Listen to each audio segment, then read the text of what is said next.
په خیبر پښتونخوا کې کروندګرو غنم کرلی دي، خو وایي چې په فصل یې د زیړي او سرخې ناروغي لګېدلې ده چې د فصل د پیداوار د کمی اندېښنه ده. دا په داسې حال کې ده چې د پنجاب صوبې لخوا پښتونخوا ته په وړو رالېږلو بندیز لګولی شوی چې په صوبه کې د وړو کمې راغلې دي او ولس د سختو مشکلاتو سره مخ دي. خو کروندګر وایي چې سخت کال د سیلاب وروسته دوی ته سرکار او غیر سرکاري سازمانونو د غنمو تخمونه ورکړي.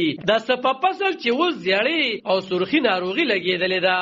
د داروګانو سرو بیې لوړې شوي او د دوی د وس نه بهر دي. د دوی په وینا حکومت دې ورسره مرستې وکړي، ګینې د غنمو کمې به نور هم رامهته شي.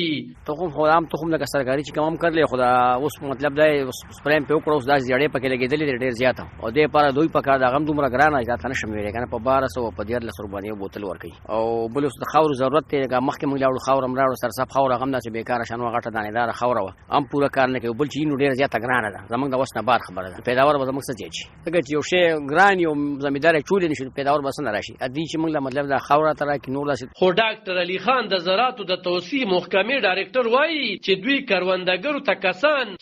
کروندګرو ته کسان کارډونه ورکړي دي او د هغې د لارې دوی ته په ارزانو نرخونو داروګان، خاورې سرې او نورې مسالې ورکوي. خو دا چې په غنمو د سرخۍ او زیړي ناروغۍ مخنیوي لپاره څه پکار دي، نو دوی وایي سرخۍ بیماري چې کم ده نو د فروری د میاشتې په آخري هفته کې راځي، خو سږکال موسم لږ ګرم دی نو بالکل اوس راغلی دی.